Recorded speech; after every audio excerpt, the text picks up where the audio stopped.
75 yaşlı Fatma nənə artıq əri öldükdən sonra çox dəyişmiş, artıq özünə qulluq edəcək bir hala qalmamışdı.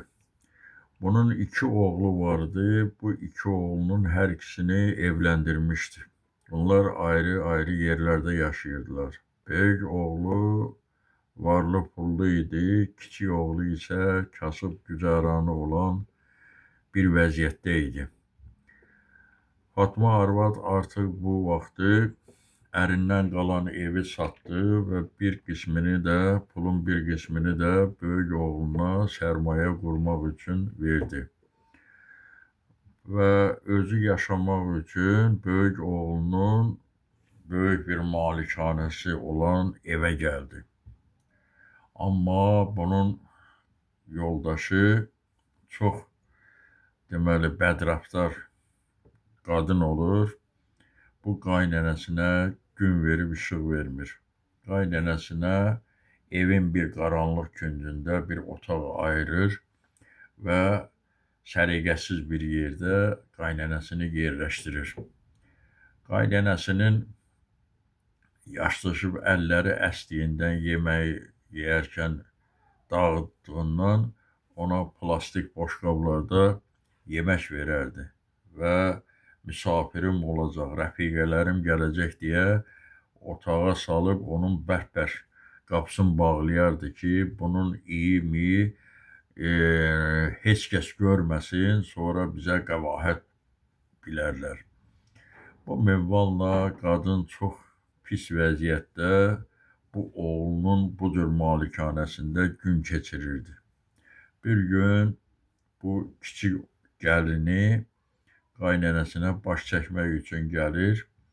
Qapını aralayarkən görür ki, qaynənəsi pis gün rüzgarda, dağınıq bir otaqda, səliqəsiz bir otaqda oturub gözləri yol çəkir. Və bunun gözlərindən hiss elədi ki, artıq bu qadın bu evdə yaşamaqdan bezib.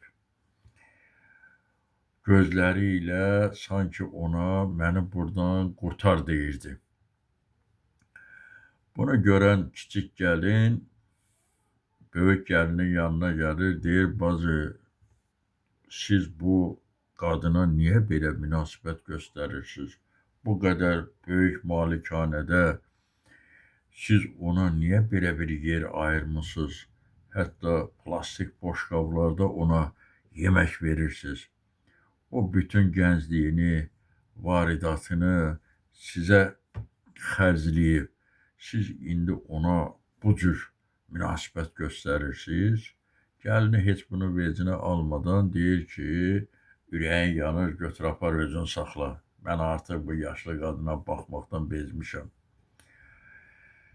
Bunu görən kiçik gəlin qayıdır qaynənəsinin yanına, deyir ki, qaynənə, bizim otağımız darışdıq olsa da, ət yeməklərimiz olmasa da, gəl mənimlə gedək, sənə orada özüm baxacam, xoş münasibət göstərəcəm, sənin daimi qulluğunda duracam. Qadını götürüb gətirir öz kiçik evlərinə və qadının qulluğunda dayanır. Özü yemir, ona yedizdirir.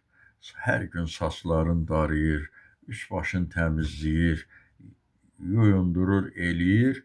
Necə var, anasından da artıq onun qulluğunda dayanır. Arvad artıq burada xoş gün görməyə başlayır. 2 aydan sonra arvad gəlinə deyir ki, mənim o boğçamı gətir bura. Gəlin gedir, onun arvadın boğçasını gətirir. Boğça balaca olsa da, amma görür ki, ağırdır. Gətirir oğlu ilə, gəlini ikisi də evdədir. Deyir, qızım, aç o boğçanı. Qız boğçanı açır. Boğçanı açanda gəlin görür ki, boğçanın içərisi bütün qızıldır. Deyir, qaynana, bu nədir? Deyir, hə, bala, dişimlə, dırnağımla o vaxtı qazandıqlarımızdan bu boğçaya yığıb atmışam ki, mənə yaşlı günümdə lazım olar. Burada 2 kilodan artıq qızıl var. Mən o böyük oğlumun sarayı olsa da, ancaq onların qəlbi yoxdur.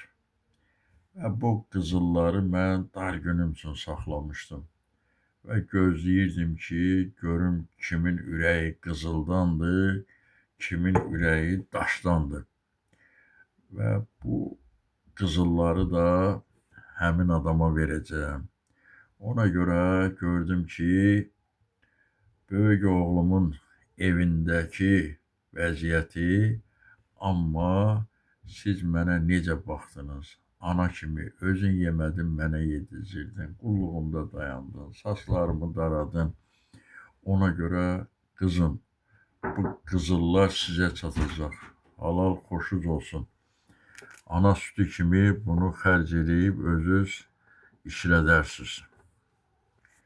İndi dostlar, həyatı heç kəs bilməz ki, necə olacaq. Allah sizlərin hər birinə qızıl qəlbli gəlinlər qismət eləsin və bu həyatda yaşadığınıza peşman olmayasınız. Xoş günlər yaşayıb firavan həyat keçirmənizi Allahdan arzu edirəm. Diqqətinizə görə çox sağ olun.